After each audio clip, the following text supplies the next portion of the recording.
Okay, सभी rejoin हो गए।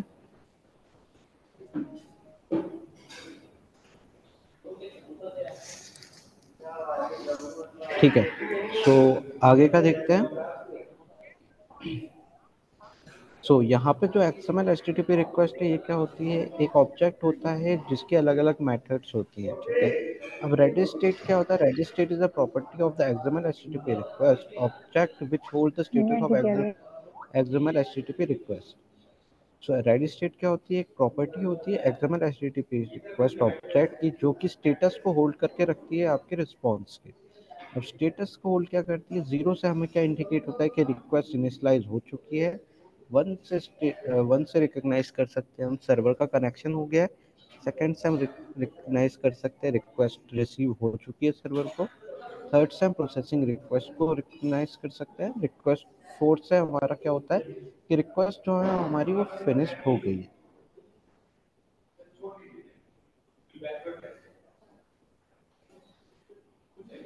ये यहाँ तक क्लियर है Poonam?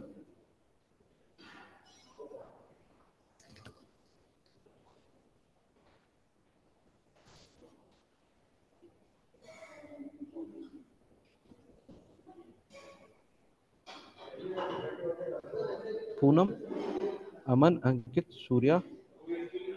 Yes sir, clear. Yes ठीक सर। Yes sir. ठीक है। अब इसके आगे जब हम देखेंगे तो हमें क्या मिलता है? स्टेटस कोड्स भी मिलते हैं कुछ हमें, जो कि स्टेटस कोड होते हैं अलग अलग। 200 का मतलब होता है ओके, 403 का मतलब फॉरबिडन, एंड 404 का मतलब रिक्वेस्ट नॉट फाउंड, ठीक है। हम ये दोनों चेक कराएंगे। क्यों चेक कराएंगे? ताकि जब हमें डेटा अपेंड करना हो हमारे एक्सक्यूज मी, ताकि जब हमें डेटा अपेंड करना होगा हमारे डिफ के कंटेंट के अंदर, तब हमें करेक्ट डेटा मिले। तो यहाँ पे हमने दिस का यूज किया है। ऑन रेडी स्टेट को हमने ले लिया है, जो कि क्या होता है? XML HTTP रिक्वेस्ट ऑब्जेक्ट की मेथड होती है ऑन रेडी स्टेट चेंज। यहाँ पे एक हमने फंक्शन बनाया है, फंक्शन के अंदर हमने एक कंडीशन लगाई है जिसके अंदर है कि अगर रेडी स्टेट 4 हो या फिर स्टेटस एंड स्टेटस 200 हो, तो जो भी हम ब्लॉक ऑफ कोड्स इस पैरामीटर के अंदर लिखेंगे वो एग्जीक्यूट होगा, ठीक है। अब इसके बाद हमारे पास ऑब्जेक्ट की दूसरी का मेथड आती है ओपन और सेंड। ओपन क्या करती है? हमारी रिक्वेस्ट को इनिशियलाइज करती है। सेंड का काम होता है कि जो हमने रिक्वेस्ट इनिशियलाइज किया उसको सेंड करते हैं, मतलब रिक्वेस्ट को सेंड करते हैं हमारी एपीआई की सर्वर के ऊपर। ये हमारा फ्लो रहता है। इसमें कोई डाउट है? सर इसमें जो ऑन रेडी स्टेट लिखा है चेंज, ये इसको हम्म क्या क्या बोलेंगे? यहाँ पे क्या यूज है इसका? यहाँ पे इसका यूज ये है, कई बार क्या होता है सर्वर हमारा क्रैश क्यों होता है? उसको डिजायर्ड आउटपुट नहीं मिलता, ठीक है।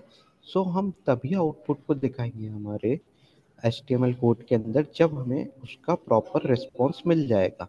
अब यहाँ पे हर एक स्टेटस कोड का अलग काम होता है, ठीक है। अब ऑन राइट स्टेट का यूज हमने क्यों किया है? जब हमारे पास प्रॉपर रिस्पॉन्स आ जाएगा सर्वर से तभी हम डेटा को दिखाएंगे, अदरवाइज नहीं दिखाएंगे।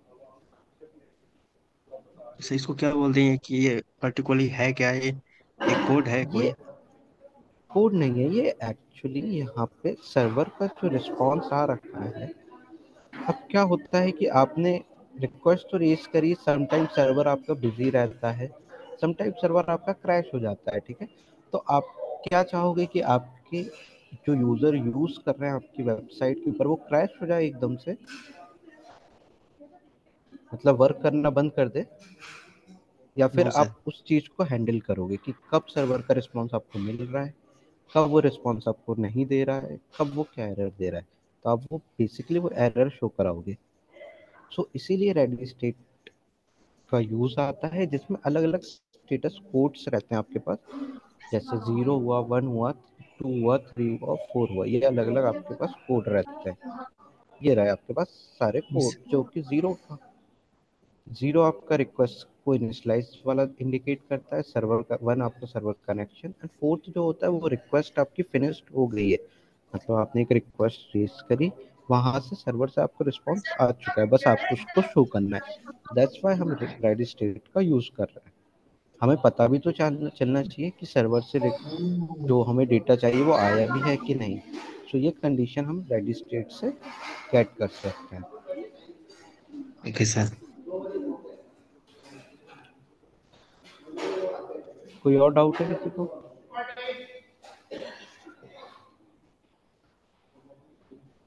No, sir.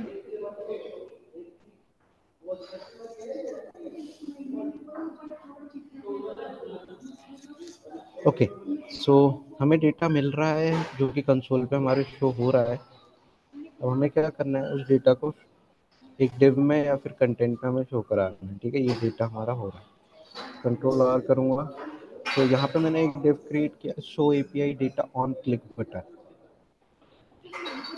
ये डिव है एक। ठीक है, अब मुझे ये बताओ कि मुझे अगर इस पे डेटा पेंट कराना है तो वो मैं कैसे कराऊंगा?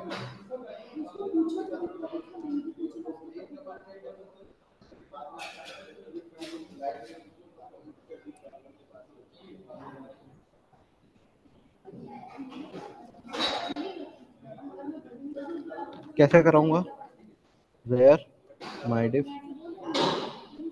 इज इक्वल टू डॉक्यूमेंट, पहले तो मैं आईडी से गेट कर लूंगा, गेट एलिमेंट आईडी। आईडी क्या है मेरी? माई डिफ,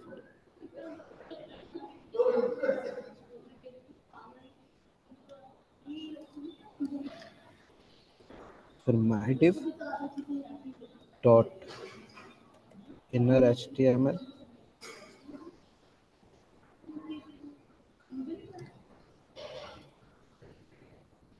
प्लस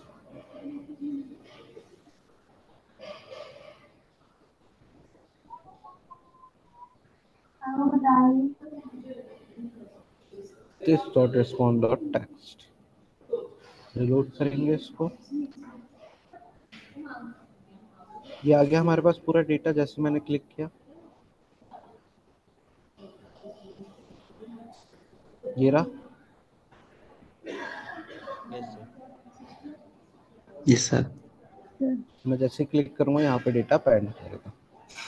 सो यहाँ पे आप देखो कि आपका पेज रिफ्रेश हो रहा है, या अभी मैं रिफ्रेश करता हूँ, जैसे क्लिक करूंगा तो आपको डेटा दिख जाएगा। तो क्या मैं, मेरा पेज रिफ्रेश हो रहा है, दिख रहा है यहाँ पे। सो डायरेक्ट मेरा डेटा अपेंड हो रहा है, पेज रिफ्रेश नहीं हो रहा है। दैट्स व्हाई हम एजेक्स यूज कर रहे हैं। सन में एजेक्स क्या होता है?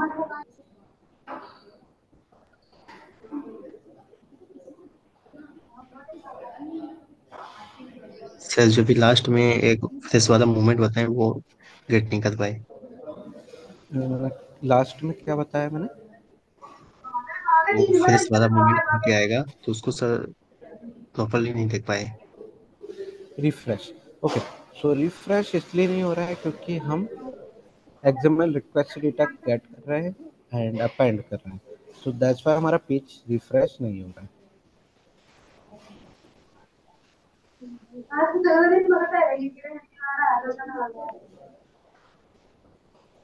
समझ में आया ये कैसे हमने एजेक्स कॉल करा के डेटा एपीआई कॉल कराई और डेटा गेट करा है किसी थर्ड पार्टी सर्वर या वेबसाइट से?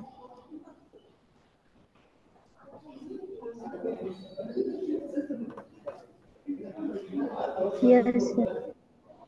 ठीक है, सो अगर मुझे फॉर्म में नीड रहेगी सिटीज, कंट्रीज एंड स्टेट्स की डेटा की, तो हम इसी तरीके से एपीआई को कॉल कराएंगे और हमारे इनपुट फील्ड के अंदर, मल्टी सेलेक्ट फील्ड के अंदर अपेंड करा के शो कराएंगे यूजर को।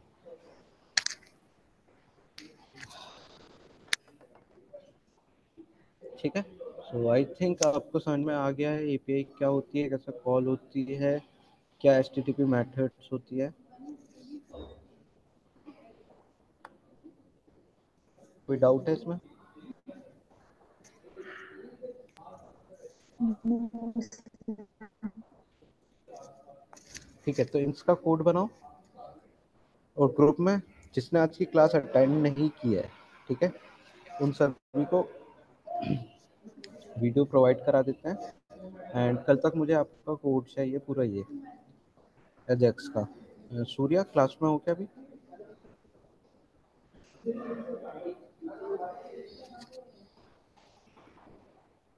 ओके, आई थिंक सूर्या नहीं है। सो मैं सूर्या को कांटेक्ट करके बता दूंगा कि वो वीडियो आपको प्रोवाइड करा दे दोनों की। ठीक है, इसके बाद मुझे कल तक आपसे कोड चाहिए पूरा एजेक्स का, जिसमें आप कोई डेटा गेट करेंगे। मैं आपको ये जेसन प्लेस होल्डर की वेबसाइट भी पेस्ट कर देता हूँ यहाँ पे।